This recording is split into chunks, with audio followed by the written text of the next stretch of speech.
Buenas tardes. Es un placer darles la bienvenida en esta actividad de clausura de la 10ª edición de la Semana Hispanohablante, evento coorganizado por la Escuela de Lenguas y por el Instituto de Estudios Internacionales de la Universidad de Quebec en Montreal. Mi nombre es Mónica Soto, soy una de las organizadoras de este evento y hoy tengo el placer de ser la maestra de ceremonias. Les comento que estamos transmitiendo simultáneamente por este webinar y por la página Facebook de español de la Escuela de Lenguas de la UQAM. En la clausura de esta 10ª edición queremos agradecer las reflexiones aportadas a través de las conferencias que hemos tenido en esta semana y en particular al profesor Jean-François Prudhomme, que nos dio un panorama político muy lúcido y completo de México, a los panelistas moderados por el profesor Julián Durazo Herman, que nos hablaron sobre la extrema fragilidad de ciertos grupos sociales y también de cómo algunos gobiernos latinoamericanos aprovechan este periodo de pandemia para implantar políticas que ahogan aún más a ciertos países. Al señor Sergio Restrepo y al profesor Víctor Armoni, que nos hablaron sobre resiliencia y liderazgo en tiempos de cambio. Al profesor Pedro Palou, quien nos hizo reflexionar sobre el estado actual y futuro del sector cultural y de algunos puntos neurálgicos del ámbito político estadounidense. También queremos agradecer al rectorado de la Universidad de Quebec en Montreal, a la Facultad de Comunicaciones y a la Escuela de Lenguas por su constante apoyo, así como los diferentes servicios de nuestra universidad que colaboran cada año con este evento, como por ejemplo la Biblioteca Central, el Servicio de Comunicación, el de Relaciones Exteriores, Relaciones Internacionales y Diplomáticas y el Servicio Audiovisual.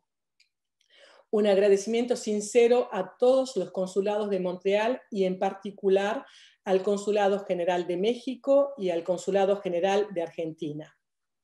Agradecemos la presencia de estudiantes, colegas y del público en general, y por esta 10ª edición queremos también agradecer particularmente al comité organizador, que es el mismo prácticamente desde hace 10 años. Jessica Palleras, Ayaret Guillén, Carrie Nelson, François Audet, Caroline Doyon, Víctor Armoni, Julián Durazo, Guy Courtemanche, a nuestra secretaria Geneviève Grenier y a las coordinadoras Catherine Poulbourque y Annick Bergeron. También agradecemos a 2 personas que no forman parte ya del comité porque tienen un puesto de mayor jerarquía o porque se han jubilado, Marie-Cécile Guillot y Pierrette Richet. A continuación, tendremos 3 breves mensajes para concluir con el evento y luego pasaremos inmediatamente al panel programado para este día. Paso la palabra a la señora Cónsul General de la Argentina, María Fabiana Loguso. Madame la Consul Générale de la Argentine prendrá la palabra. Bueno, muchas gracias, Mónica, y buenas tardes a todas y a todos. Es realmente un placer para el Consulado Argentino volver a participar de una semana hispanoparlante de la UQAM, auspiciando un conversatorio sobre un tema tan actual y tan importante como este. Y también estamos contentos que se pueda hacer en el marco del Mes de la Herencia Latinoamericana de Montreal. Quisiera antes que nada agradecer a todas las y los panelistas que vamos a tener esta tarde, agradecerles por supuesto a ustedes esta oportunidad, agradecer también a las autoridades que nos acompañan y a todo el público que yo creo que realmente va a aprovechar este debate. Bueno, ¿qué decir del tema de las discriminaciones? Estaba pensando que hace muchos años ya que la comunidad internacional cuenta con un marco normativo muy importante, tendiente a eliminar todas las formas de discriminación, de violencia, de racismo. Sin embargo, últimamente estamos viendo que hay un recrudecimiento de actos de discriminación, de actos de violencia, de racismo, y sobre todo lo más preocupante es que muchas veces estos actos provienen de agentes del Estado, o sea, todos los días en diferentes partes del mundo mujeres y hombres sufren este tipo de situaciones. Realmente creo que esta es una de las deudas más grandes que tienen las democracias en este momento, uno de los desafíos más grandes que tienen las democracias modernas. Y claro que todo esto se puede ver desde una dimensión institucional, pero también hay que analizar este fenómeno desde otras dimensiones. Por eso también celebro que este panel va a trabajar la dimensión histórica, la dimensión cultural, para realmente ver por dónde tenemos que trabajar el tema. Y toda esta situación se viene a agravar con la pandemia. O sea, ¿qué ha hecho el COVID-19? El COVID-19 ha mostrado las desigualdades que estaban preexistentes en nuestros países. O sea, la gente que más sufre ahora el tema del COVID normalmente es la gente que ya estaba en situación de vulnerabilidad previo a la pandemia. La pandemia también ha incrementado los índices de violencia en todos los países, con especial foco en mujeres y en niñas también. Así que frente a este escenario realmente tan difícil, nosotros celebramos poder tener la oportunidad de este primer espacio de diálogo entre Argentina y Canadá en Montreal. ¿Y eso por qué? Porque, bueno, son dos países y una ciudad, permítame decir así, que estamos compartiendo una misma preocupación y que además no queremos huir del problema, no queremos ser indiferentes, no queremos ser neutrales. Por eso, desde este enfoque compartido, nosotros desde el Consulado Argentino y la Cancillería celebramos este primer conversatorio y la verdad esperamos que sea un punto de partida para otros muchos diálogos o acciones conjuntas que podamos realizar con Canadá y también con Montreal. Bueno, muchísimas gracias. Yo la verdad creo que tenemos un panel de lujo, así que no le quito más tiempo a nadie. Muchísimas gracias por acompañarnos. Muchas gracias, señora cónsul, por sus palabras. Ahora visionaremos un video de la diputada federal de origen chileno, la señora Soraya Martínez Ferrada. Je vais demander à notre technicien de projeter la vidéo, s'il vous plaît, de Madame la députée.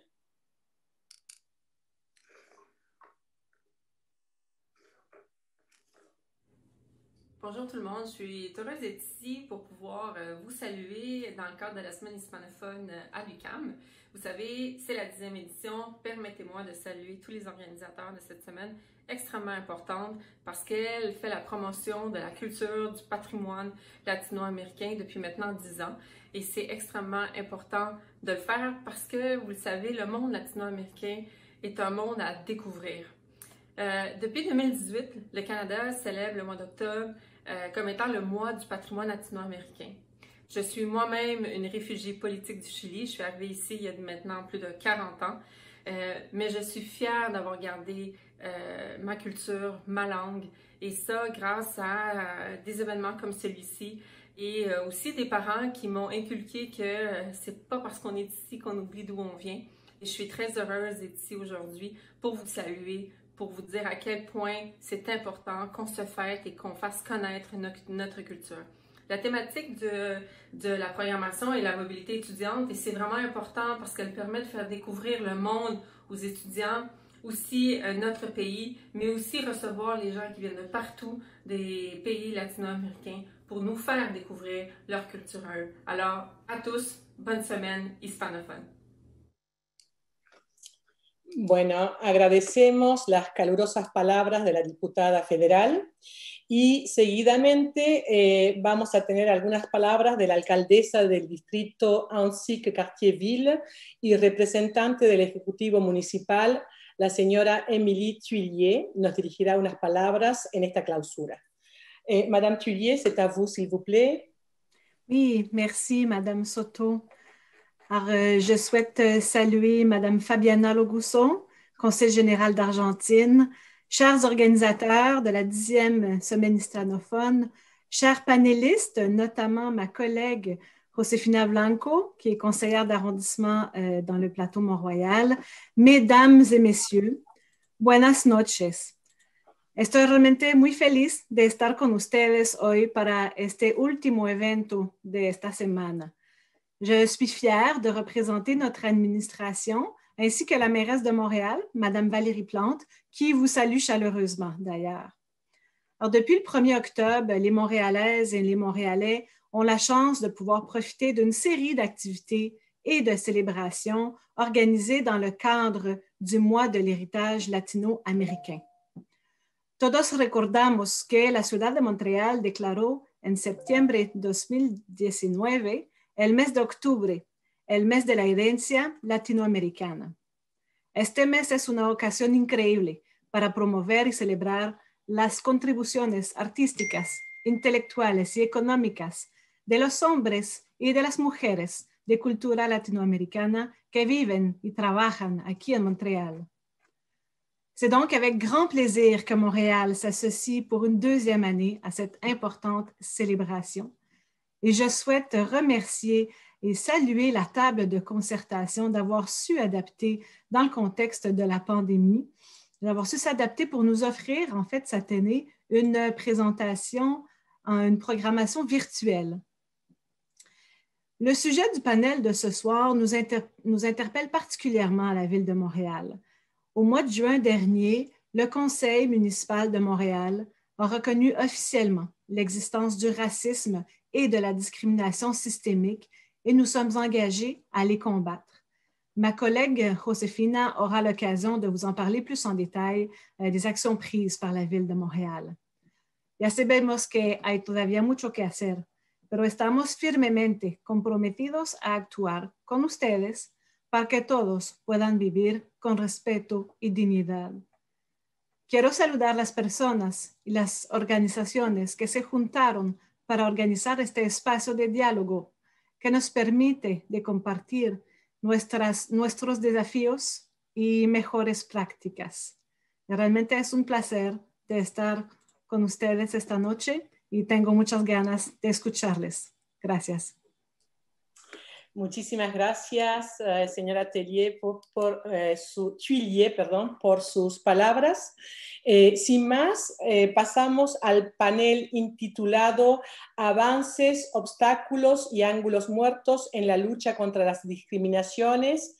¿Qué podemos aprender y comprender al contrastar las experiencias actuales en Argentina y en Canadá? Integran este panel Víctor Armoni, codirector del Observatorio de las Diásporas, CRIDAC, Université du Québec à Montréal, Josefina Blanco, concejala Plateau Mont-Royal, Victoria Donda, directora INADI, Cecilia Sperling, escritora y miembro INADI, y Lucrecia Martel, directora y guionista argentina. Ingrid Becherman, de Metropolis Blue, actuará como moderadora. Le pido que controle el tiempo y cese las presentaciones a las 7:20 para así poder tener un corto periodo de preguntas. Ingrid, por favor.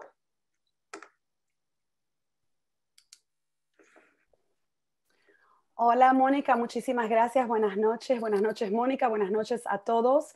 Me da muchísimo gusto estar aquí, saludarlos y darles la bienvenida a esta charla, a este encuentro que busca intercambiar perspectivas entre Argentina y Canadá sobre la importancia de visibilizar la discriminación para poder darle respuesta y operar cambios. Es un panel multidisciplinario, tenemos aquí cineastas, una cineasta, tenemos escritoras, tenemos sociólogos y tenemos gente que actúa en el campo de la política y en el campo del arte. Así que vamos a hacer una charla desde varias perspectivas, cada uno compartiendo sus experiencias, lo que funciona, lo que no funciona, también cada uno hablando de por qué venimos a tratar todos este tema que nos une y que nos trae aquí a estar en este contexto tan cerquita. Nos separa 1 hora de diferencia y todo un continente, pero estamos todos juntos literalmente en sincronía total en el combate para la discriminación. Yo quisiera dedicar este panel a mis hijas y espero que ellas nunca tengan que moderar un panel de este tipo cuando tengan mi edad. Ese es mi deseo profundo. Espero que cuando se encuentren aquí como ciudadanas de Montreal y del mundo, esto ya sea una cosa del pasado. Quisiera entonces empezar pasando la palabra a uno de los dos co-curadores del evento, Víctor Armoni, el profesor sociólogo Víctor Armoni, que es nuestro experto residente en el tema desde el punto de vista, bueno, sociólogo, y para que también nos cuente un poquito el marco de esta charla, que es el panel de clausura del mes de la herencia latinoamericana y, bueno, su rol aquí también en nuestra comunidad latinoamericana. Y sin más, bueno, Víctor, te cedo a vos la palabra. Muchísimas gracias. Bienvenido, Víctor. Gracias, Ingrid. Gracias, ¿me escuchan? Gracias, sí, a todos y a todas de participar en este conversatorio. Efectivamente es un conversatorio sobre la lucha contra las discriminaciones. Está coorganizado por el INADI, el Instituto Nacional contra la Discriminación, la Xenofobia y el Racismo en Argentina, un organismo pionero, un organismo realmente único en Latinoamérica. Tenemos también como coorganizador a la Fundación Blue Metrópolis y también a mi Observatorio de las Diásporas de la Universidad de Quebec en Montreal, y contamos con el auspicio, el apoyo del Consulado de la República Argentina en Montreal. Esto forma parte de un ciclo de ciberencuentros binacionales que queremos comenzar, y hoy es el primer jalón en este recorrido. Encuentros entre representantes de sectores culturales, académicos y políticos para intercambiar sobre testimonios, acciones y reflexiones en materia de discriminación. Queremos que estén abiertos al público, por ahora y por algún tiempo por Zoom, mientras no podremos encontrarnos en persona. Los realizamos en castellano. Este es un elemento que por el momento hemos planteado así. Y queremos efectivamente abordar temáticas y desafíos comunes que se plantean en Argentina y en Canadá, particularmente aquí en la provincia de Quebec y aún más particularmente en la ciudad de Montreal. Queremos ver cuáles son esos contrastes que podemos ver reflejados en nuestras observaciones, nuestras expresiones de esa realidad, y también examinar justamente lo que podemos aprender unos de otros. Porque cabría preguntarse, algunos lo harán, ¿por qué comparar, por qué contrastar Argentina y Canadá? ¿Qué hay en común? Bueno, algunos recordarán de nosotros, algunos argentinos y argentinas, que las comparaciones entre nuestros países tienen ya una vieja historia. En el pasado se comparaba Argentina y Canadá, o algunos lo hacían, basándose en elementos de geografía, un gran país en términos territoriales, y de población, escasa densidad demográfica y así. También se los veía como en el pasado, por lo menos como modelos de exportación agropecuaria. Está también esta noción de lejanía en las antípodas del continente, ¿no? La idea del extremo norte y el extremo sur. No vamos también a olvidar que estos imaginarios argentino-canadienses comparativos a veces también llevaban a prometer un futuro canadiense a la Argentina, y detrás de esto podían haber veleidades con algún trasfondo de pensar a Argentina como a Canadá como país de puras raíces europeas, con habitantes bajados del barco, es decir, una verdadera negación de la realidad indígena y mestiza del país en Argentina. Desde ya que acá en Canadá también se jugó mucho este juego del país nuevo, del imaginario de una americanidad que no debía más, no tenía más raíces que aquellas que traían a los inmigrantes europeos, y esto llevó a plantearse como país devenido en ejemplo de tolerancia, de integración y de multiculturalismo. Sí, hay muchos progresos que se han realizado aquí en Canadá, pero hoy, y más que nunca, reconocemos las inmensas deudas internas que aún tenemos en Canadá por su pasado colonial y también por injusticias actuales. Y es un poco de eso justamente que queremos empezar a conversar. Entonces, no se trata de dar lecciones desde el norte hacia el sur, como a veces también se ha querido hacer, sino que pensamos armar encuentros de diálogo y de vernos en el otro punto del continente, en el otro extremo, como un espejo que nos permita a veces también percibir nuestros propios ángulos muertos, porque aquí vemos cosas y no vemos otras, y tal vez en Argentina ocurre algo similar desde otros puntos de vista o con otros problemas de sociedad. Obviamente no los vamos a resolver aquí, pero creo que hablarlo desde lo institucional, hablarlo desde lo artístico y cultural, nos abre puertas, y obviamente tenemos toda la intención de darnos la chance justamente de encontrar esos puentes. Voy a tomar, si me permitís, Ingrid, unos últimos 3 minutos para contarles del trabajo, porque Adelante, creo que ya claro. puede abrir un poquito a ciertos ángulos. Un trabajo que hemos estado haciendo con 2 colegas míos sobre el uso de perfiles raciales por parte de la policía de Montreal. Aquí tenemos autoridades elegidas de la ciudad que justamente conocen bien esta situación. Luego de años de señalarse la existencia de prácticas discriminatorias por parte de la policía de Montreal y respondiendo finalmente a pedidos ciudadanos, el gobierno municipal de aquí exigió en el año 2018 a la policía de la ciudad que le diera acceso a un equipo de investigadores independientes para que analicen sus datos internos. Eso me recayó como responsabilidad, realmente un trabajo que con 2 colegas llevamos adelante durante varios meses y publicamos un informe que demostró, entre otras cosas, que justamente por ejemplo, una persona afrodescendiente en las calles de Montreal corre 4 veces más de riesgo que una persona blanca en una situación similar de ser detenida o de ser requerida por la policía para que dé sus documentos o se identifique. Este tipo de problema afecta también, lo demostramos con estadísticas, a personas indígenas, a personas árabes y también a personas latinas. Nuestro informe tuvo un impacto bastante significativo en generando debates políticos y públicos y también cambios en la institución policial. Esto no significa que las cosas se resolvieron, pero es interesante ver la interfaz entre la investigación sociológica y la capacidad de las instituciones de responder.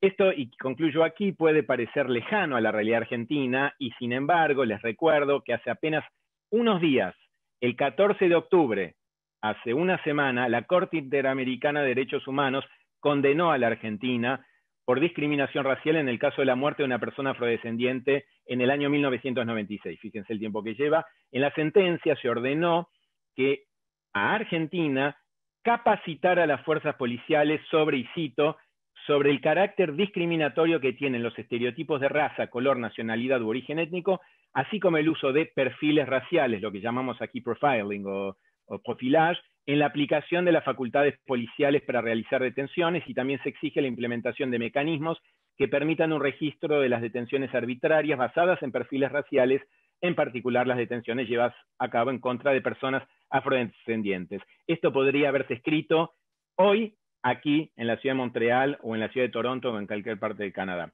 En fin, ya vemos que con este ejemplo, entre otros, hay muchos puntos sobre los cuales podremos dialogar. Hace unos pocos años, tal vez acá, tal vez en Argentina, no estaban en el centro de la atención pública. Hoy estamos hablando de urgencias, de realidades sobre las que absolutamente los gobiernos y las sociedades tienen que llevar a cabo tareas de corrección, porque hablamos de injusticias profundas, históricas y estructurales. Y ahí dejo. Gracias, Ingrid. Muchas gracias, Víctor. Invito también al público para que vayan pensando preguntas que quieren hacer a cada uno de los panelistas, que las pueden incluir aquí, y después, dependiendo del tiempo que nos quede, las vamos a tratar de contestarlas. Bueno, ahora es un honor inmenso presentar a Victoria Donda, la escritora, activista de derechos humanos y política argentina, que también es miembro del Congreso y presidente del INADI, para que nos cuente también sobre su organización, su trabajo, también partiendo desde su background, desde su experiencia. Bueno, adelante, Victoria, por favor.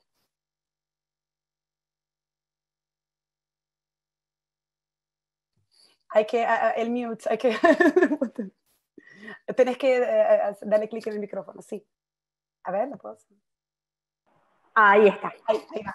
Ahí saqué el mute. No, te decía muchas gracias, Ingrid, y pregunté cuánto tiempo teníamos para la intervención. Por ahora, por esta ronda 5 minutos, y después vamos así más o menos.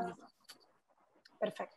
Porque ahí está Cecilia Sperling, que me conoce, y por ahí me extiendo de los 5 minutos. Entonces, para más o menos contar. Listo. No, y me presentaste como escritora. Vos sabés que yo escribí un libro, pero no me identifico como escritora. Escritora en el equipo de trabajo del INADI la tenemos a Cecilia Sperling, ella es la escritora. Bueno, perdón, Victoria, perdón que te interrumpa, pero para efectos de nuestra fundación también de la Fundación Metrópolis, lo que organiza el Festival Literario, nosotros sí ampliamos, para nosotros sí sos escritora, porque justamente si la escritura va de mano en mano con el cambio social también, ¿no? Entonces en ese aspecto ya sé que uno es humilde. Muchas con el gracias. título, más estando con una Ceci en el panel, que sí, es la escritora de rigor aquí, pero claro, Victoria, por supuesto. Me hizo sentir así como... bueno, muchas gracias. Gracias por haberme invitado. Me toca, nada, hablar primera en este panel. La verdad es que es un placer poder estar acá. Me inspiraron muchas de las cosas que dijo Víctor en cuanto a los niveles de parecidos entre los países. Lo primero, digo, esta noción de lejanía que tenemos tanto en Canadá como en Argentina. Y lo primero que recordé, y hablando de escritores, es a un gran escritor, a un gran artista argentino, que fue Quino, que se fue hace unos días, que se nos murió. Lo primero que me acordé es de una tira cómica que él, de quien él es padre, que se llama Mafalda. Y Mafalda tenía un dibujito donde estaba Mafalda, que es una niña, con otra niña que se llama Libertad, y Libertad en un pizarrón dibujó América Latina arriba en el globo, América Latina arriba, y América del Norte abajo del globo. Entonces Mafalda le dice, Libertad, está mal dibujado el mapa. Y Libertad le contestó, ¿pero por qué? Si es redondo, no hay uno arriba, no hay uno abajo, entonces no hay algo lejos o algo cerca. Noción de lejanía, ¿de qué tenemos? Del centro. Y ahí es donde hablamos de discriminación y hablamos de racismo. El mundo, dice Frank Fanon, se dividió en dos, en aquellos que están en el centro y que son los dominantes, y los que estamos en las periferias y somos los dominados.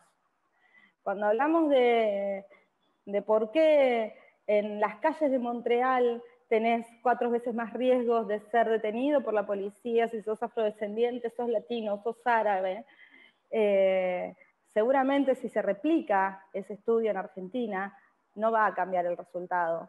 Si vas a un barrio, a una villa miseria en Argentina, si vas a una favela en Brasil, no está llena de rubios de ojos celestes.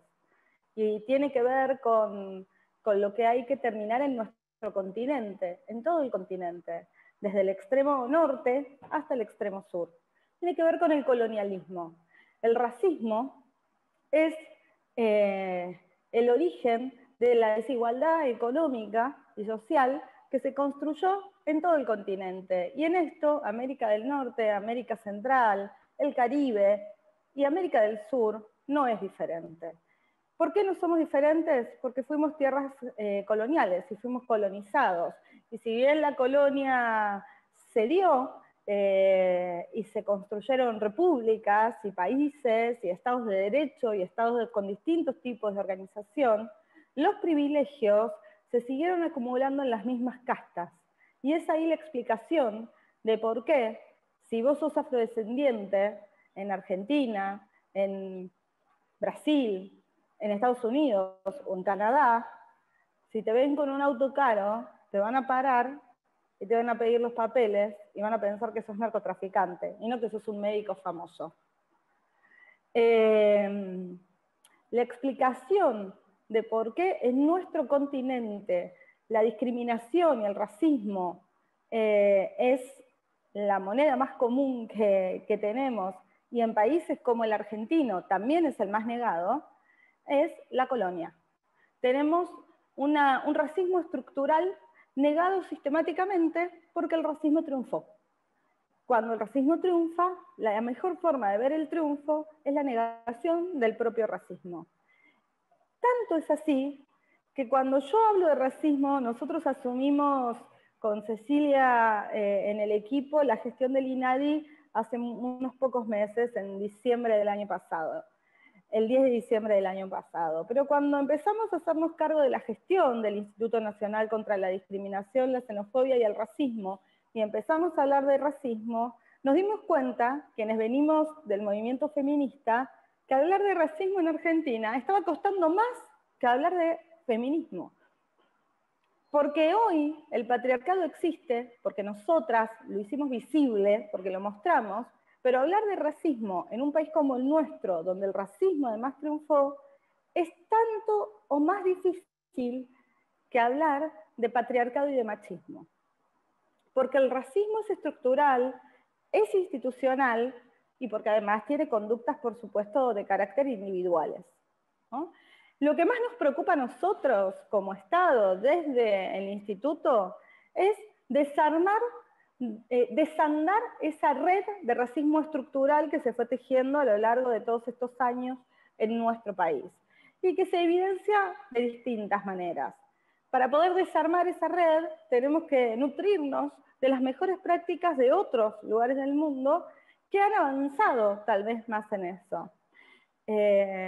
Escuchando a Víctor, bueno, parece más pesimista que yo, pero la verdad es que pensé que estaban un poco mejor en cuanto a los niveles de racismo y discriminación. Desde ya la inclusión de las mujeres a poder gozar de determinadas libertades, me parece que es sin lugar a dudas un avance. Pero la discriminación no acaba con la discriminación de género, porque a esa discriminación de género, hace poco estuve, ahora que estamos con muchos Zooms, estuve en un Zoom con una feminista que se llama Ochi Curiel, que es colombiana, y ella dijo algo que me pareció muy interesante, y la voy a parafrasear. Ella dijo: cada uno de nosotros y nosotras somos atravesadas por distintos tipos de discriminación, porque cada uno somos personas distintas, unas a otras. Si nosotras solo hablamos de la discriminación de género, nos olvidamos de que como Estado no miramos a una parte de las mujeres, porque no somos todas iguales. Esta misma feminista escribió una frase que no me la voy a acordar de memoria, pero la voy a redondear porque aparte ya me estoy yendo del tiempo, donde ella decía: cuando las mujeres blancas europeas feministas salían a las calles a pelear por su derecho a trabajar, las negras no las entendíamos, porque hacía muchos años que estábamos trabajando. Las negras que ayer atendíamos a burgueses tontos y señoras acomodadas, hoy somos las mismas que atendemos a las mujeres liberadas. Entonces, en estas interseccionalidades es donde me parece que tenemos que ahondar más, porque si no, negamos una parte de la realidad. Y cuando uno niega, cuando uno no lo pone, cuando uno no lo dice, no se resuelve. Así que por eso me parece que es tan importante poder participar de este conversatorio y de este encuentro. Gracias. Muchísimas gracias, Victoria, por tu intervención. Aquí con mucho que pensar. Desde aquí, bueno, hay que aclarar también que el proyecto colonial llamado Canadá es un Estado absolutamente racista que reconoce oficialmente la eliminación sistemática de los pueblos indígenas, el genocidio cultural, después de una fuerte comisión de Truth and Reconciliation. Estamos aquí, de hecho, en territorio no cedido, la nación la nación que tradicionalmente ocupa esta tierra se llama Kanien'kehá:ka, y esta ciudad en verdad se llama Tiohtià:ke, no Montreal. Montreal es una palabra francesa que tiene, qué sé yo, 200 años de historia. Esta tierra tiene mucho más, así que los habitantes tradicionales de aquí son los Kanien'kehá:ka, y que nos han permitido estar aquí. De hecho, mientras hablamos también estamos atravesando, para que los argentinos entiendan un poco un contexto actual, estamos atravesando, bueno, muchísimos momentos racistas, desde lo que está pasando en Nova Scotia, donde no permiten a que los indígenas cultiven bien, bueno, o pesquen bien sus langostas, a las cuales tienen derecho de hacer base a un tratado que por supuesto la parte blanca no está honrando, y el settler, ¿no? el colonizador. Y además también hay un debate sobre el uso de la palabra N en las universidades, que está bastante sacado de contexto y hecho de una manera no muy honesta. Te hablo de la institución, les hablo a nivel institucional. Pero pasemos entonces ahora de Víctor y Victoria a Josefina, que es nuestra representante municipal de nuestra comunidad, y que nos va a hablar también un poquito de la parte sistémica dentro de la política. Por favor, Josefina, adelante. Hola, buenas noches a todos. Bueno, saludo a Fabiana Loguzzo, nuestra cónsul, y a todos los panelistas esta noche, especialmente a aquellos que conozco un poco menos, a Victoria, Lucrecia Martel. Con Cecilia tuve la chance de hablar ya varias veces, así que estoy feliz de este primer encuentro e intercambio. ya veo cómo vamos construyendo, porque efectivamente, Víctor, cuando vos decís que nadie está acá para dar lecciones, sino justamente para ver los ángulos muertos de un lugar y de otro, yo creo que se trata efectivamente de eso. Tal vez decirles que además de ser concejala en el Plateau Mont Royal, un barrio de Montreal, desde 2017, son las primeras elecciones como concejala, soy miembro de la Comisión Permanente en la Ciudad de Montreal de la Seguridad Pública y de la Comisión de Desarrollo Social y Diversidad de Montreal. Entonces son temas que tratamos, que hablamos en diferentes momentos. De hecho, cuando el reporte al que Víctor hacía referencia antes salió, son reportes que fueron presentados en reuniones públicas donde los ciudadanos podían venir, hubo la presentación y los ciudadanos podían venir a hacer sus preguntas y los miembros de la comisión efectivamente hacíamos las preguntas correspondientes. Obviamente, Victoria, y también para no repetirme, cuando hablas, ¿qué queremos decir cuando hablamos de racismo y discriminaciones sistémicas? Creo que lo describiste perfecto. Es que acá no éramos conscientes, no es esa la cuestión. Creo que hace años la sociedad civil levanta banderas y habla de estos temas, pero bueno, la salida del reporte de Víctor Armoni y de sus colegas fue un antes y un después.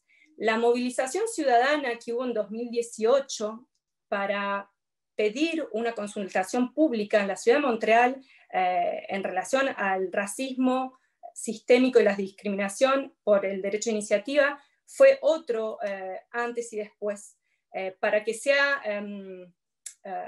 este pedido pueda ser recibido por la ciudad de Montreal. Hay que juntar 15.000 firmas.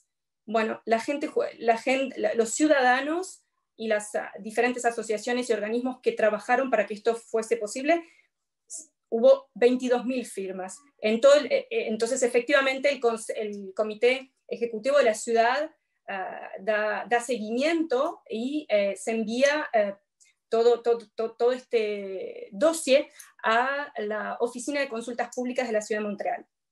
En todo el procedimiento participaron más de 7.000 personas. Me parece importante nombrarlo porque esto habla de la movilización ciudadana, de decir, no, hay cosas que no van y hay que cambiarlas, hay que empezar a accionar. Cuando hablamos de ángulos muertos otra vez, ¿es que es nuevo? No, pero la salida de este reporte puso aún más en la luz estos ángulos muertos. Evidentemente existen programas de acceso al empleo y a la igualdad, formación, existen mecanismos de control, pero el reporte puso a la luz todos estos ángulos muertos que hacían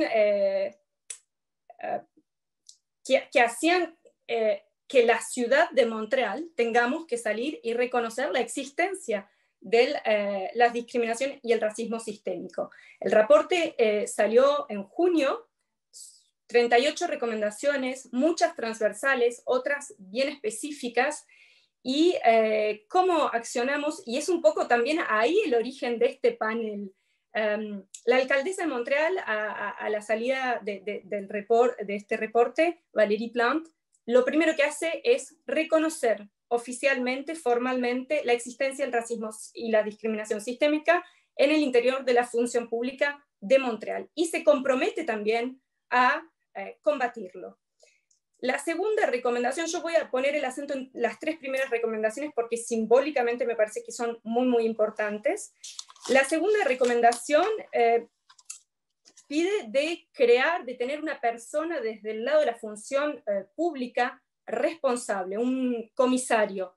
Y la alcaldesa mandata al momento de la salida a la Dirección General de la Ciudad de Montreal para que en este mes de octubre, para que en el otoño estas medidas sean aplicadas. En este momento, hace 1 o 2 semanas, la ciudad sacó el puesto, estamos en periodo de que la gente pueda postular hasta el 4 de noviembre para que este puesto pueda ser creado. Se crea esta oficina desde el lado de los funcionarios públicos para combatir el racismo y las discriminaciones sistémicas.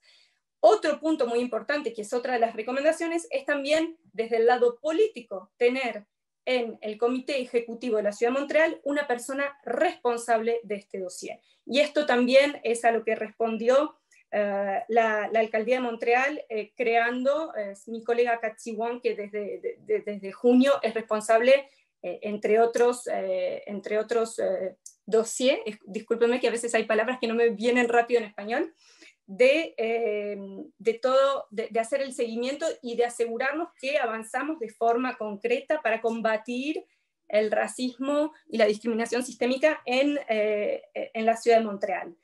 Obviamente que al interior de todo esto ya se están viendo todos los programas de formación, también la posibilidad de progresión de carrera, porque el problema también es que cuando vemos las cifras al interior de la administración pública, nos damos cuenta que también la gente que se identifica de grupos minoritarios está en los puestos de entrada, en los puestos más bajos, pero cuando miramos la ascensión, los puestos de gestión, de dirección, los porcentajes caen muchísimo más, con lo cual también se quiere poder promover la posibilidad de hacer carrera en la administración pública de Montreal para las mujeres, las minorías visibles, étnicas, y también para las personas que vienen de diferentes grupos autóctonos. El objetivo también es darse objetivos claros para poder cumplir, pardon, ça sort en français, darse los objetivos claros y poder cumplirlos. Y vemos que cuando esto es así, sucede. Porque el año pasado veíamos cifras, los objetivos eran tener un 33% en cuanto a los nuevos empleos, la gente nueva que entraba en la ciudad de Montreal, y se pasaron esos objetivos de 33 a 36%. Pero los desafíos siguen siendo evidentemente enormes. No solo la ciudad actúa por la salida de este reporte, pero sí hay una voluntad muy firme de pasar a la acción.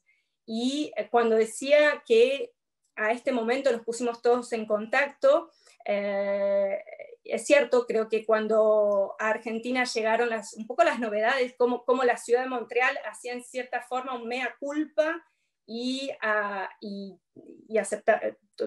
tomaba con mucha humildad la salida de este reporte y se comprometía a accionar. Creo que esto generó la idea de, bueno, hay experiencias que compartir, no es perfecto, pero estamos realmente muy comprometidos, la voluntad política está ahí de pasar a la acción. Lo último que quiero decir es que, por ejemplo, hace poco, a finales de septiembre, esto no ocurrió en Montreal, pero cuando hablamos de nadie puede estar dando lecciones, pasó un evento muy triste. Una mujer de 37 años en una ciudad que se llama Joliet, fue al hospital a recibir servicios porque no se sentía bien, y Joyce Echaquan, de la comunidad Atikamekw, y choqueó a todo Quebec. Esta persona en sufrimiento, a falta de tener los servicios que necesitaba, hizo un Facebook Live, y falleció. Falleció, además sin recibir los servicios médicos que necesitaba, bajo el insulto de personal de enfermería, personal médico, y esto conmovió a todo el Quebec. Es reciente, esto pasó el 28 de septiembre de este año. Entonces, gracias, Josefina. Sí, solo vamos y aquí yo sigo con esto justamente porque es el puente entre nuestras artistas. Justamente yo, gracias por traer a colación lo de Joyce Echaquan, que fue absolutamente escalofriante, que viene en un contexto de Black Lives Matter. También el hashtag de aquí que tenemos para las 2000 mujeres desaparecidas es el Stolen Sisters, de hermanas robadas. De hecho, hicimos un panel una vez en Blumet abordando el feminicidio desde Ni Una Menos hasta Stolen Sisters. Lo interesantísimo bueno, las mil cosas de cómo hablar de Joyce Echaquán es que las artistas, el rol que las escritoras indígenas, en particular señalo a la poeta Inú Natasha Canapé-Fontaine y a Odile Joannette, que es la hija de Manon Barbot y que que es como artista activista, como Ceci, y pasamos ahora a Lucrecia y Ceci, que trabajan justamente la parte artística. El proyecto Wapikoni Mobile es a través de la tecnología del celular para storytelling, para contar historias. Es un proyecto muy exitoso, pero lo que voy es que la gente que realmente dio voz a Joyce Echaquán fueron Natasha y Odile, que justamente a partir de la cultura eran las portavoces de todo esto, ¿no? Y entonces pasemos al ángulo ahora de la cultura, de lo sistémico a la parte artística y cuál es el rol del artista, del escritor, del intelectual que puede aportar y cómo juntamos nuestros esfuerzos. Por favor, quisiera empezar con Lucrecia Martel, la gran cineasta argentina, para que comparta con nosotros, que por aquí en Canadá, por supuesto, más en Toronto es adorada. Así que adelante, Lucrecia. Bueno, Ingrid, muchísimas gracias por esta presentación y muchísimas gracias por permitirme estar en este panel, por la invitación que me hizo Vicky y Cecilia. Miren, creo que el motivo de mi presencia tiene que ver con que estoy trabajando sobre una película en donde pretendo hacer visibles algunas cuestiones del pensamiento blanco. He llamado así pensamiento blanco por no encontrar una mejor manera de definir algo tan complejo. Esta película está basada en el caso de Javier Chocobar, un dirigente indígena asesinado en el norte de Argentina y prácticamente su muerte filmada por el dueño del campo. Cuando uno piensa sobre el racismo, es necesario encontrar alguna manera de definir qué es eso. En estos años que llevo trabajando sobre esta película, tengo algunas ideas con las que quería compartir con este panel. Lo primero es la invención de una naturaleza. El racismo necesita inventar una naturaleza del otro, una naturaleza distinta que nos permita robar lo más importante que tiene cualquier organismo sobre este planeta, que es el tiempo. Robarle el tiempo, sacándole sus horas de trabajo para nuestro beneficio, quitándole las horas que dedica a su familia para nuestro beneficio.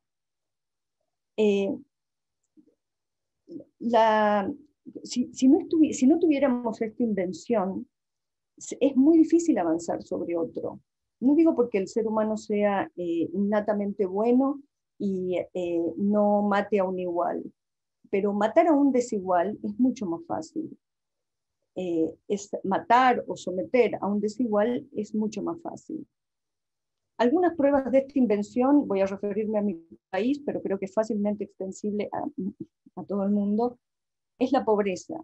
Cualquier persona, viajero que ande por nuestro país, va a notar que en los sectores pobres la preeminencia de aspecto es lo que algunos grupos que luchan contra el racismo llaman la identidad marrón. La identidad marrón, ¿por qué? Porque tienen una ascendencia indígena, una preeminencia en su aspecto de lo indígena. Cualquier persona que visite una prisión en nuestro país va a ver que la proporción de personas marrones es mayor o casi diría absolutamente colmada de personas marrones. ¿Qué significa esto? ¿Cómo llegamos a la construcción de esto? Voy a mencionar tres, porque imagínense que acá debe haber gente muy, muy experta y va a tener muchas razones. Yo voy a mencionar solo tres en las que hago acento en esta película que estoy haciendo. Primero, además, una vez que se inventa una naturaleza, un otro, distinto, es necesario completar eso con un relato. En el caso de Latinoamérica, ese relato se completa con el heroísmo del siglo XIX que libera a las naciones de la colonia. Y entonces se asigna todos los males sociales a la colonia y se piensa la patria, la nación latinoamericana, los estados modernos, como carentes de esas virtudes, por decirlo de una manera graciosa, de la colonia. Vicky Dondaca lo ha expresado claramente, hay una continuidad absoluta entre la colonia y los estados-nación que se niega en ese discurso heroico que colma nuestras plazas con héroes blancos, que no discuto su osadía y su valor, simplemente que es llamativo que en un continente con una enorme cantidad de población indígena, especialmente en nuestro, estoy hablando especialmente de Argentina, todos los héroes sean blancos. Entonces, este discurso que hoy persiste, que hoy es al que se apela para cuando se habla de valores, se habla a esa tradición del siglo XIX que liberó al continente y que negó la existencia de lo indígena. La negó en todo, en nuestra Constitución de 1953, bueno, después hubo, se fueron agregando artículos, pero siguen siendo deficitarios. Bueno, entonces es la patria. Y voy a decir una cosa un poco anecdótica sobre un concepto que está presente en todos los documentos del siglo XVII, XVIII, incluso XIX, y persiste hasta hoy, que es la idea del vago. El vago, en general, no en general, en nuestro discurso cotidiano es permanente la alusión a las personas marrones como vagos. Y uno dice, ¿por qué esta palabra ha sobrevivido tantos años asignada de una manera tan violenta a esas personas? Porque se desconoce el tiempo que esa persona necesita para su propia organización. Si comparamos cuánto le lleva a cualquiera de nosotros bañarse con agua caliente y cuánto cuesta en una favela, si es que logran el agua caliente, o cuánto cuesta una villa, nos vamos a dar cuenta que más bien vagos somos nosotros.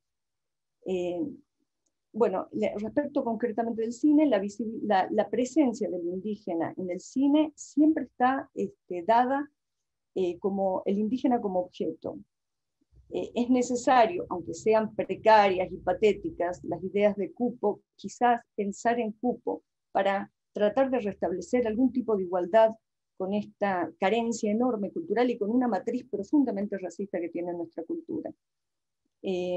Bueno, solamente eso, y bueno, y creo que una prueba de esto es que miremos este panel, estamos hablando de racismo y somos justo mayoritariamente blancos o bastante más blancos. Esto es permanente en la cultura. Bueno, muchas gracias. Sí, eso, gracias Lucrecia, justamente eso también fueron las cosas que consideramos también. Sí, adelante.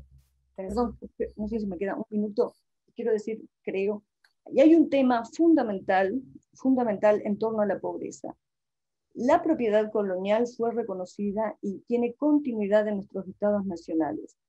La propiedad indígena jamás fue reconocida. Cada vez que sucede una toma de tierras, cada vez que sucede un reclamo de tierras, la primera pregunta de un argentino o la primera sospecha es: no son indios, porque en nuestra educación el indio pertenece al pasado colonial. Nada más que eso. Sí, claro, ¿no? Claro. Gracias, Lucrecia. Bueno, ahora pasamos a Ceci para que nos hable también, bueno, de su experiencia en el INADI como activista, además, en la Ola Verde y toda su experiencia. Comparte con nosotros, Ceci, por favor.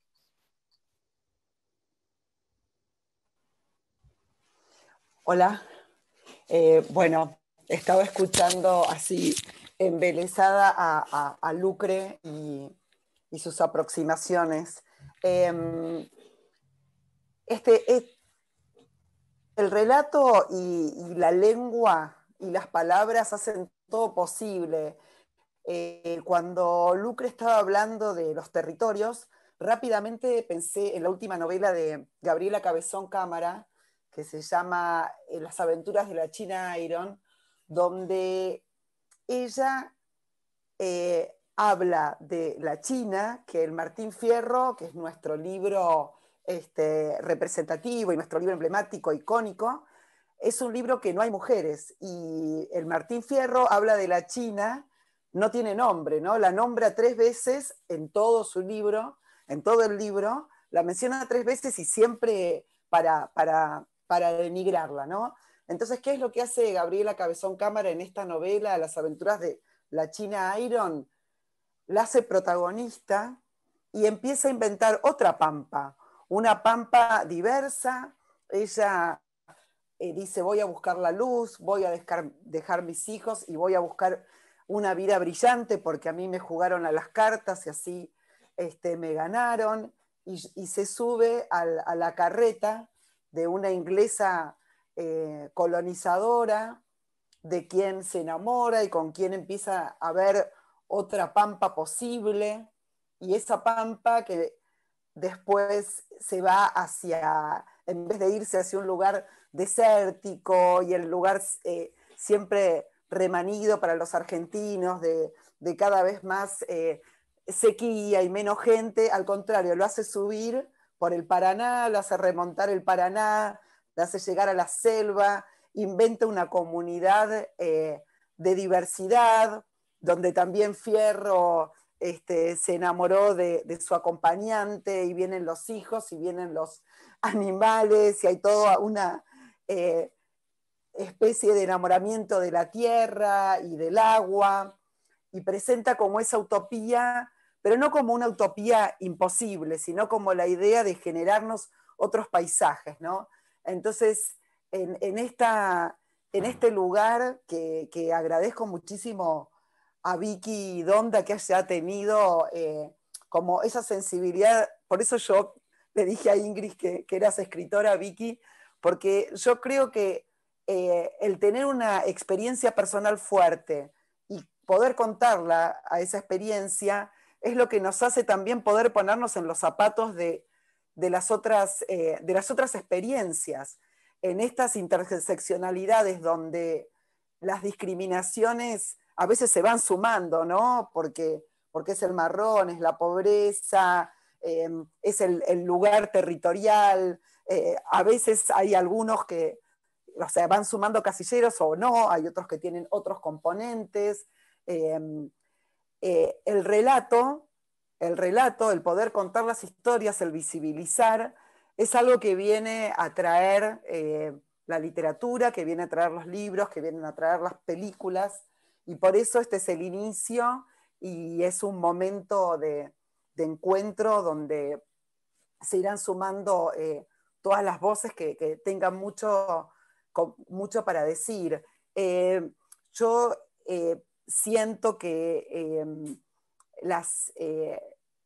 los colectivos son autobiografías interconectadas, donde como en el feminismo uno sintió la apropiación cultural, porque como mujer en los espacios te roban las ideas o te roban te sacan tu firma, ¿no? Todas ese tipo de cosas a las que estamos acostumbradas. También podemos entender cuando uno quiere agarrar la palabra del otro o simplemente la vestimenta del otro, que muchísimas veces lo más interesante para contar tiene que ver con una experiencia, un poco como decía Tolstoy, todas las familias felices se parecen, pero cada uno lo es desdichado a su manera. Entonces, ¿cuántas veces esa desdicha el artista no succiona y le pone los colmillos al que la sufrió, en vez de dejar que esa persona emerja y hable desde su voz propia? Entonces, un poco nuestra idea desde INADI, y lo conversábamos también con Víctor, ¿no? Como todas esas capas piramidales que es desde lo académico, la batalla cultural, pero algo que me gustó y que me unió a Vicky enseguida con Valerie Plant y con Josefina Blanco. Somos el Estado, nos hacemos cargo. A ver, sí, no es bajar solamente una línea.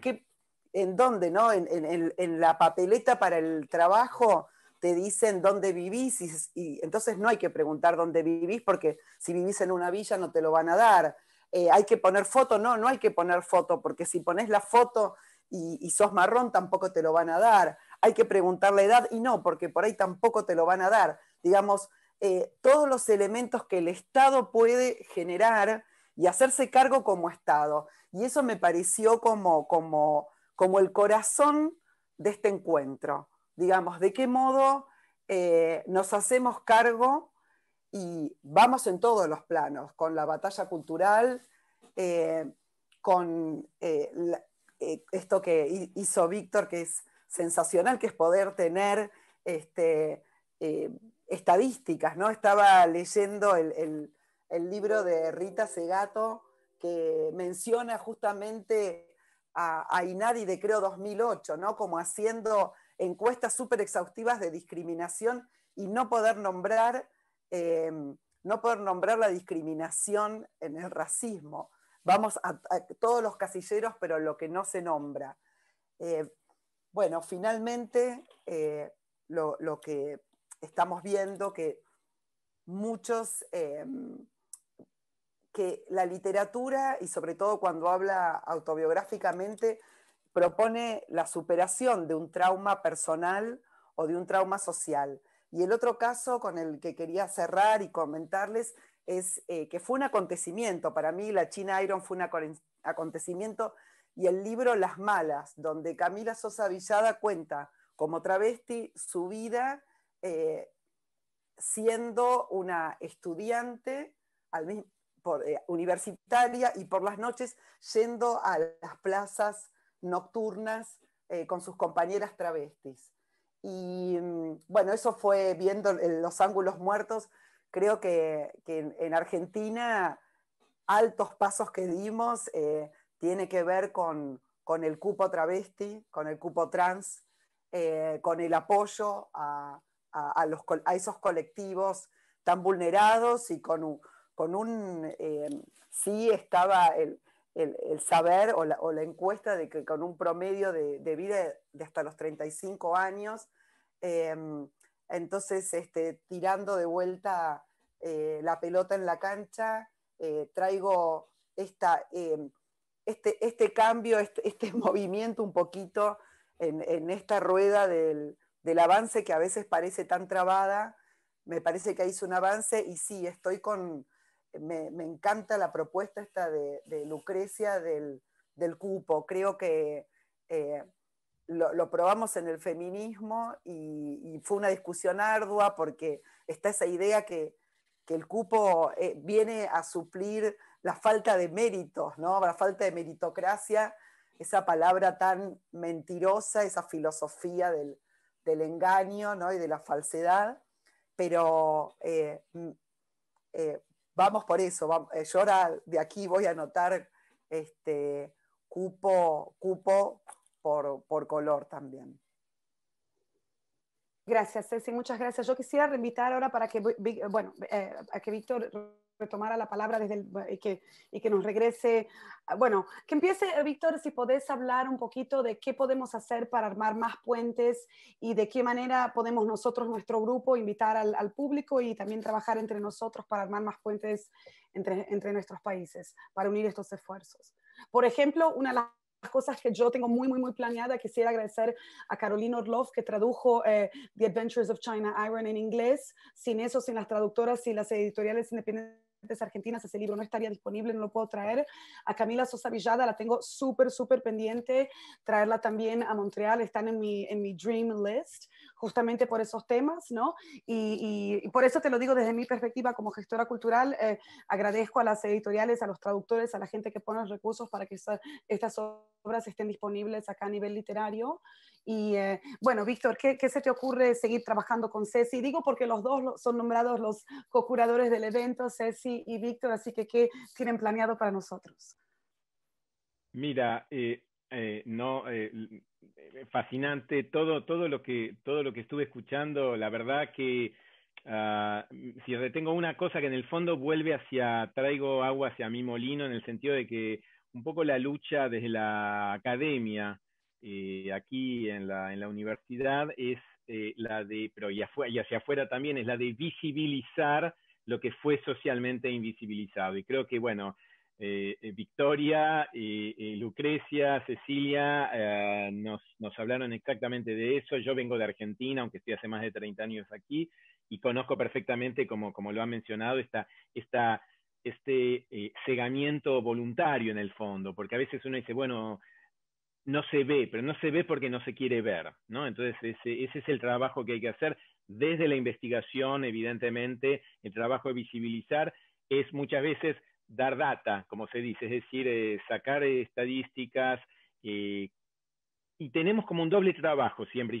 y creo que aquí también Josefina nos puede justamente hablar de eso desde el poder público, y es que hay dos momentos en donde uno visibiliza, y son distintos y a veces las lógicas son contradictorias.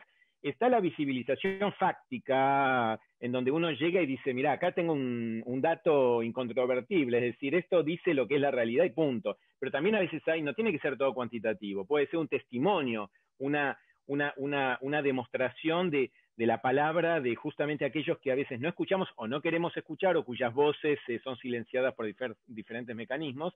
Y cuando estamos frente a eso, podemos decir, ok, acá tenemos la prueba, ahora no se puede negar más, por ejemplo, la discriminación sistémica o de seguir pensando que somos un país blanco, o seguir pensando que, como decía, nos recordaba Cecilia, todo es meritocrático y el que está en un lugar es porque se lo merece, y el que no está es porque tal vez no se lo merece, no trabaja fuerte, como decía Lucrecia, porque es vago y porque lo ponemos en ese lugar justamente de carencia, ¿no? De que le falta siempre algo para ser como yo.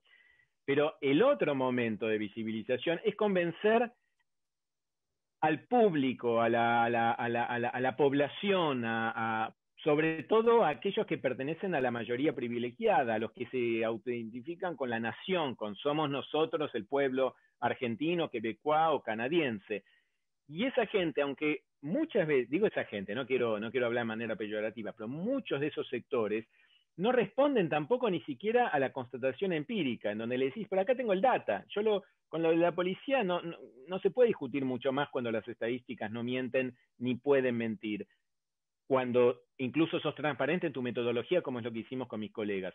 Y sin embargo va a haber una respuesta de, bueno, pero tal vez eso tiene otra explicación, tal vez hay otros factores, miremos el contexto, porque tal vez no es tanto como decís.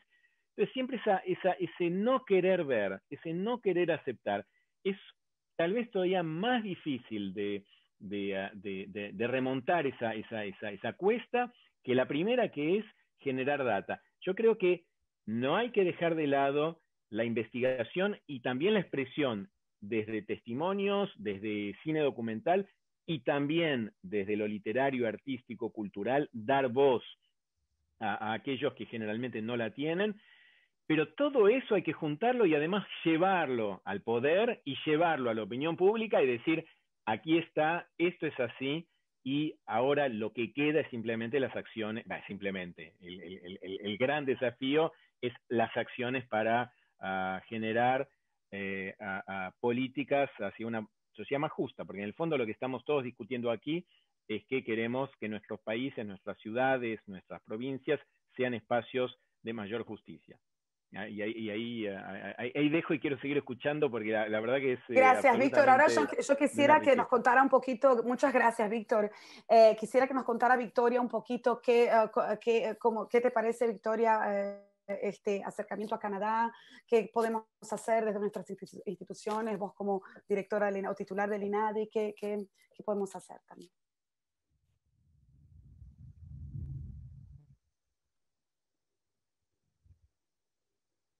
Tenés que apretar el micrófono, tenés que unmute. Sí, sí, sacarme el mute es un tema. Se me ocurren muchas cosas que podemos hacer. Decía, lo primero que quiero hacer es pedirles disculpas, porque en un rato, en unos breves minutos me voy a tener que ir. Estamos en un conflicto en Argentina que lo voy a contar porque tiene que ver con la discriminación y el racismo. Lo voy a contar brevemente. Hay una familia muy poderosa, que es la familia Echevere en Argentina, una familia de la tradicional oligarquía argentina, de esa oligarquía que hereda de la colonia de tierras y que fue acumulando privilegios, bueno, no sé si de la colonia, pero fue acumulando privilegios durante muchos años. Esos privilegios la llevaron a ser de las familias más poderosas de nuestro país. Son cuatro hermanos que se están disputando una herencia y dejan afuera del acervo hereditario mediante maniobras fraudulentas a la única hermana mujer.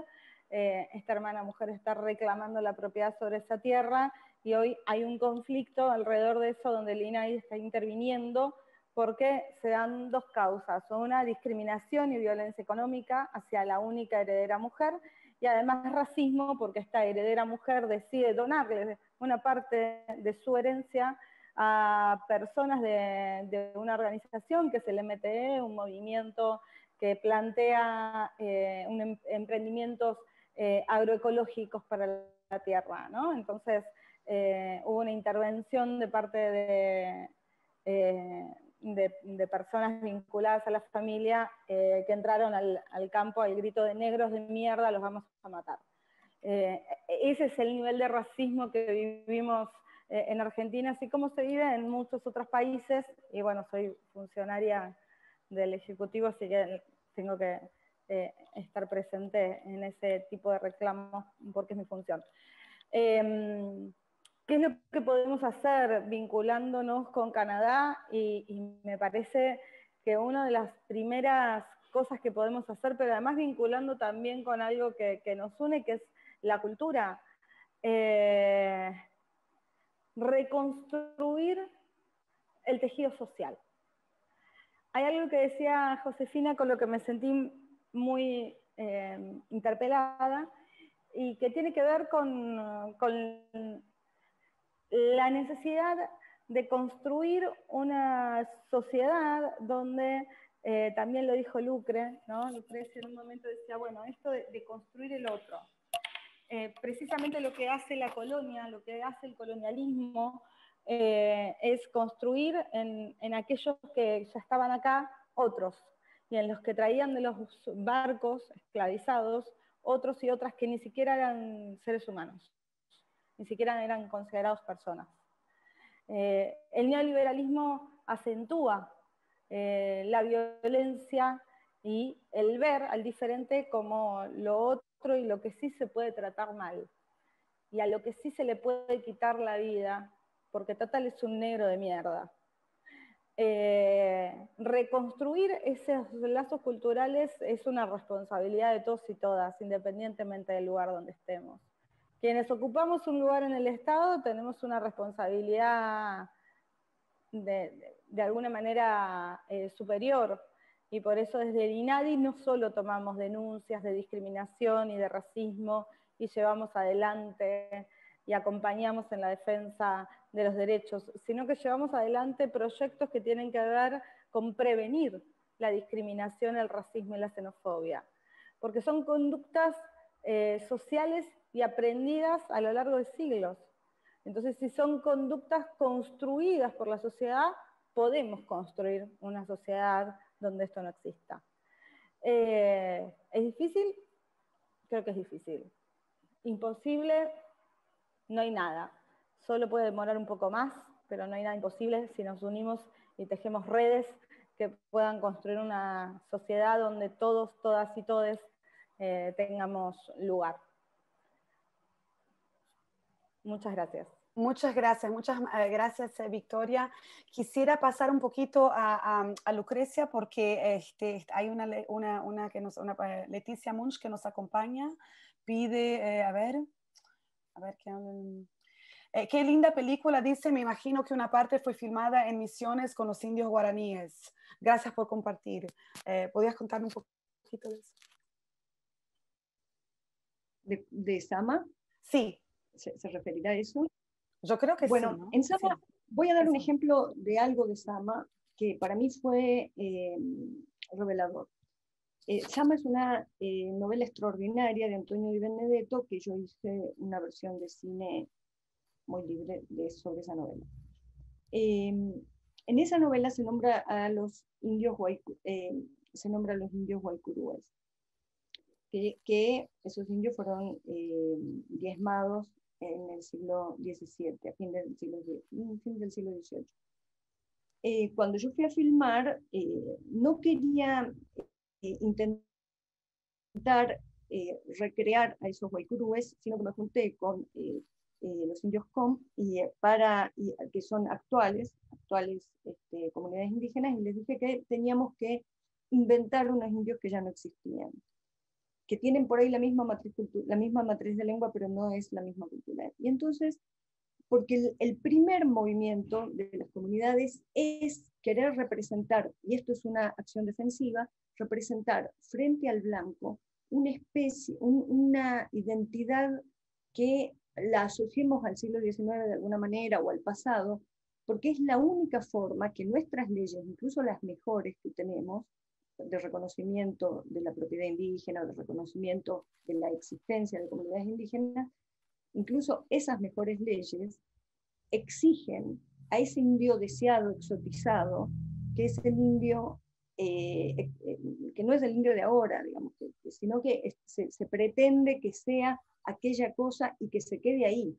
Por eso toda vez que se habla de propiedad comunitaria en nuestro país, respecto a las comunidades indígenas, es una cuestión muy vidriosa, porque las comunidades no tienen sobre esa tierra más que derechos culturales y no pueden ni vender ni hipotecar para conseguir, qué sé yo, una beca para un hijo en algún lugar. Entonces,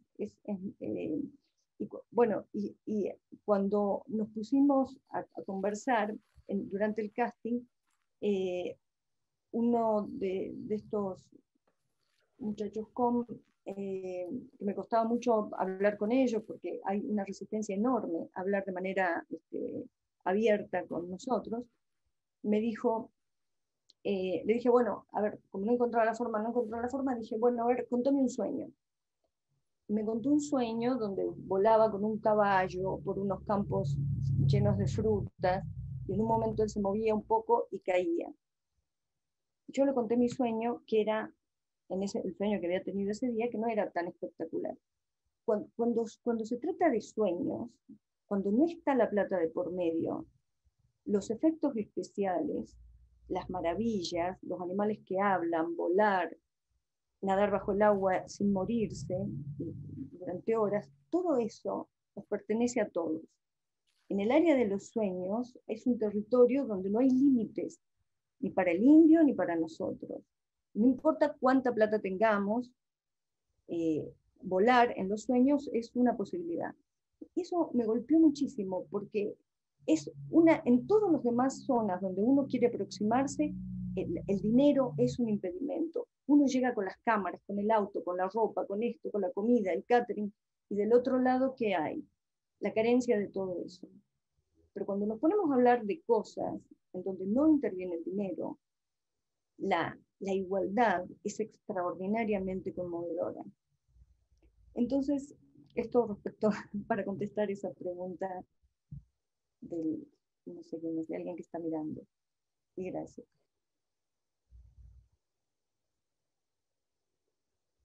Okay. Sí. Sí, gracias, Lucrecia. Quisiera dar ahora la palabra a Josefina para que comente, para que comparta también, y también un poco, como es la representante de nuestra ciudad, también municipal, así que sí, que hable en nombre de Montreal. Claro, gracias Ingrid. En realidad me quedé un poco con la reflexión de, bueno, ¿qué podemos hacer? ¿Cómo también continuar a trabajar? Y creo que yo siempre cuando en general hablamos de diversidad, hay siempre dos ángulos. Hay que reconocer cuando se trata de racismo y discriminaciones sistémicas, pero también hay una forma de trabajar de forma positiva y de romper estereotipos con diferentes comunidades. Tal vez no lo dije antes, pero también soy una de las concejalas que trabaja de cerca con las diferentes comunidades latinoamericanas en Montreal. Y, por ejemplo, a veces hay la creencia fácil de decir, el latino que le gusta la fiesta, la buena vida, y uno de los objetivos que tenemos con Víctor es decir, sí, pero además de eso somos académicos, somos empresarios, tenemos otros estudios, y es mostrar de forma positiva cómo los latinoamericanos estamos súper bien integrados en la vida de Montreal, en las diferentes esferas de la vida, y sin embargo igual, y eso no sé si Víctor, si tendremos tiempo, también cuando miramos a nivel de salario y cómo somos pagados y las diferencias incluso con las mujeres, hay disparidades. Entonces creo que hay que siempre trabajar a varios niveles. El hecho que la ciudad de Montreal el año pasado, el Consejo Municipal de forma unánime reconoció el mes de octubre como el mes de la herencia latinoamericana. Al principio del evento escuchamos a la diputada Soraya Martínez Ferrada contar que esto sucedió a nivel canadiense, pasó también con algunas diferencias en la forma de llamarlo a nivel provincial, y ahora es la ciudad de Montreal, y otras ciudades de Canadá están también accionando de esta forma. Me parece que es importante, porque es ver la contribución de diferentes comunidades de forma positiva, y es decir, nosotros también hacemos y construimos la identidad de Montreal. Y otros reflejos que tratamos de desarrollar y tener, en Montreal hablamos mucho de la paridad. Bueno, yo siempre lo que digo es, si tenemos que seguir hablando tanto es porque todavía no es algo adquirido, es frágil, entonces hay que seguir cuidándolo y poniéndolo adelante. No solo paridad en el comité ejecutivo en la ciudad de Montreal, cuando los partidos políticos van a presentar sus concejales, son cosas que ponemos más y más atención, pero también doy ejemplos concretos. Cuando tenemos reuniones, tratamos de ver que sean paritarias, tratamos de asegurarnos que alternamos el orden de dar la palabra. Parecen pequeños detalles, pero representan mucho.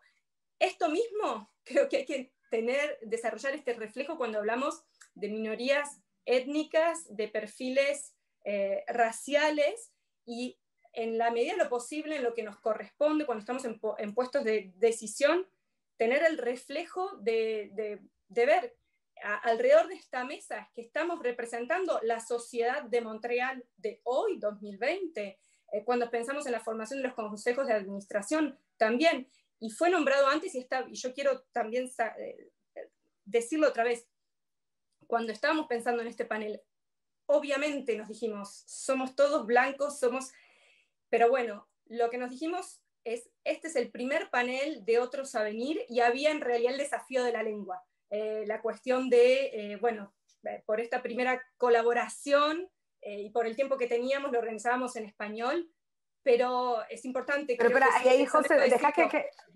Sí, José, yo agarro desde ahí la cuestión, porque justamente nos trae nuestro segundo panel, que sí es con una escritora que es académica negra, que fue colega mía del doctorado en McGill y que ahora está en Ryerson, es una profesora, es profesora de comunicación y que trabaja mucho a nivel de consultoría con empresas, con imagen, porque ella es experta, su tesis de doctorado tiene que ver con la estética del pelo negro a nivel colonizador, desde todos los químicos que se tienen que poner, de cómo no puede, o sea, cómo eso los hace salvajes, etcétera, pero a un nivel muy, muy experto. Pero ella aparte tiene una personalidad muy de Oprah Winfrey, ¿no? Es muy cálida, es muy... es un deleite, porque aparte las académicas negras de acá anglosajonas son absolutamente, es un deleite escucharlas. Y es increíble ver que ellas tienen que pelear por tener un espacio en la academia, cuando nosotras, o sea, escucharlas es una experiencia, es como ver un show de Oprah, son muy entertaining, son muy pedagógicas, bueno, Ceci va a estar en diálogo, porque el libro de Cheryl tiene dos, sobre, que se llama Beauty in a Black Box o algo así, ahora no recuerdo el título exacto, pero tiene un título de esos largos académicos, pero fue un libro que vendió bastante bien y que se está leyendo mucho en las universidades, entonces vamos ahí a abordar, esa va a ser en inglés y la vamos a hacer en el Salón del Libro, ¿no? Y es así, pero Cheryl no es una token black, ¿no? Cheryl es una autoridad absoluta y eso es importante decirlo. Para mí los panelistas es porque tienen calidad, ¿no? Lo que es el problema también yo pienso con la definición de lo latinoamericano aquí, porque a veces reproducimos cosas que están, o sea, que ya están hasta resueltas en nuestros países, pero aquí, por ejemplo, a mí, yo tengo mi propio proyecto aquí, pero el portugués ha quedado excluido, no de la parte de ustedes, ¿no? Pero por ejemplo, hay eventos literarios a donde no hay, que celebran el idioma, estamos hablando del idioma, porque nuestro festival Blumet es bilingüe, es multilingüe en verdad. El derecho al hablar el idioma, yo soy argentina, pero soy brasilera arriba de todo. Yo no tengo por qué estar hablando en la lengua de mis padres y mis abuelos. O sea, mi idioma no es el idioma no sé, o sea, si se van a decir latinoamericanos, tienen que poner Brasil. Y dejarnos de fuera cuando se dicen latinoamericanos es una discriminación fatal. O sea, a mí, no sé, la música brasilera, por ejemplo, pone una música de fondo que es completamente latina con todo a la inversa pasa también con Brasil, ¿no? Porque Ney Matogrosso ya decía que no se conocía la música latinoamericana en Brasil, para nada. Yo conozco los boleros que canta mi mamá, pero nadie conoce nada fuera de eso, ¿no? En fin, entonces, ¿cómo también no reproducir eso de que los brasileros acá no se dan tanto con los latinos, o que se separan porque el portugués los separa de la comunidad latina, yo pienso, ¿no?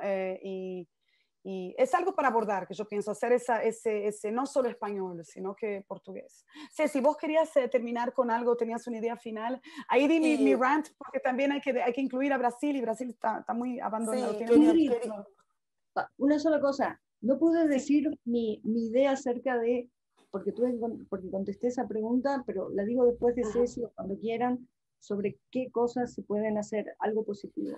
Listo. Ok.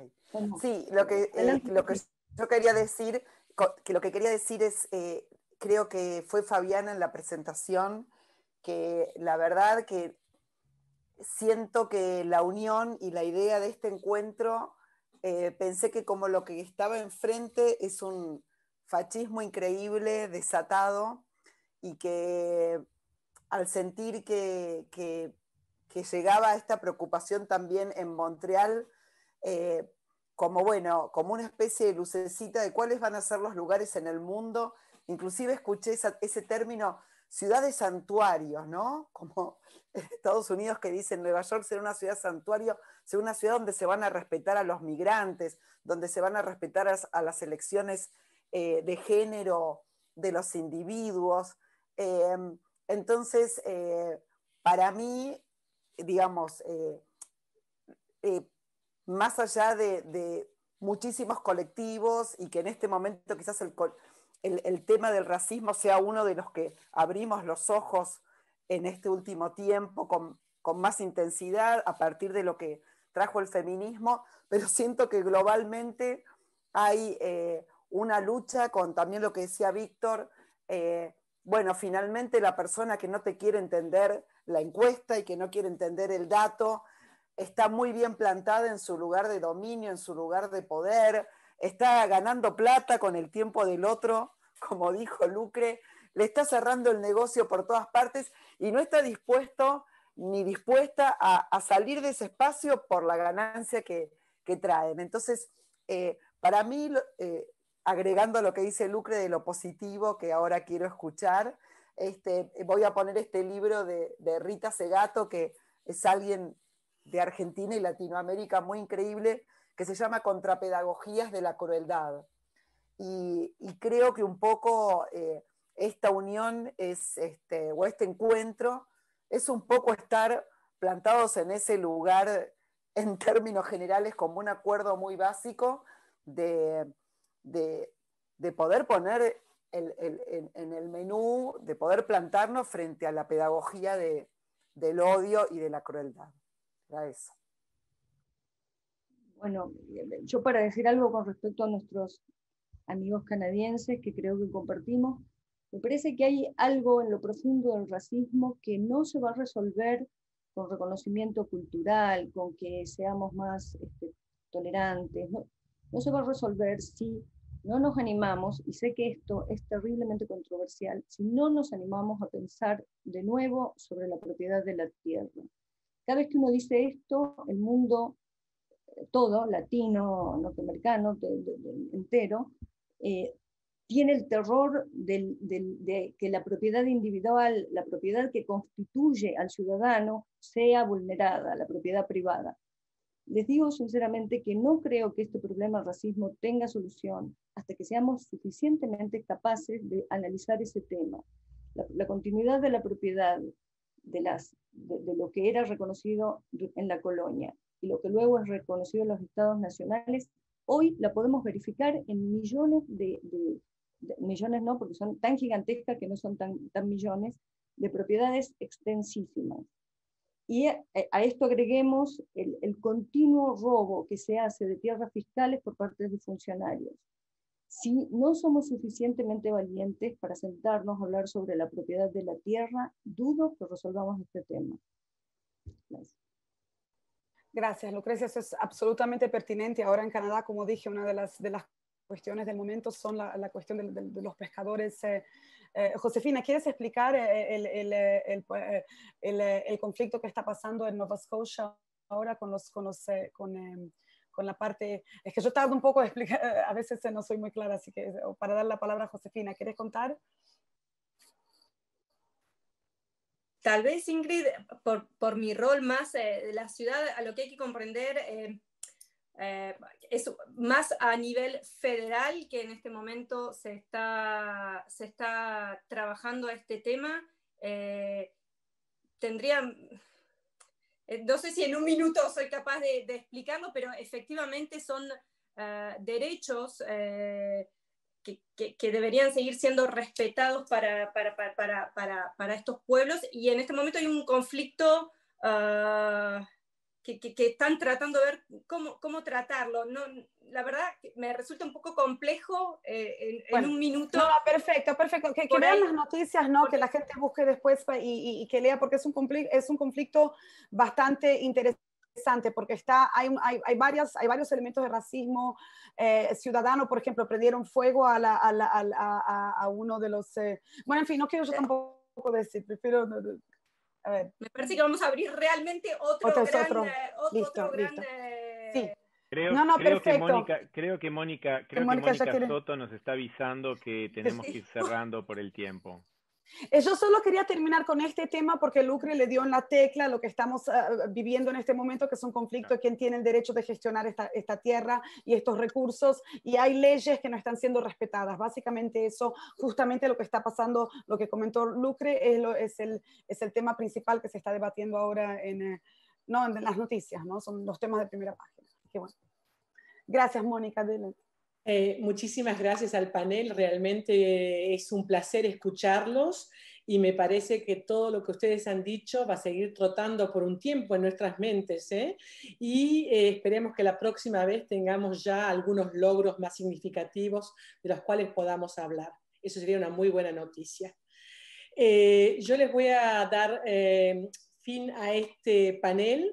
Voy a dar fin a la Semana Hispanohablante de la Universidad de Quebec de Montreal y les doy cita para el próximo año, para la 11ª edición, o sea que nos vemos todos en el 2021.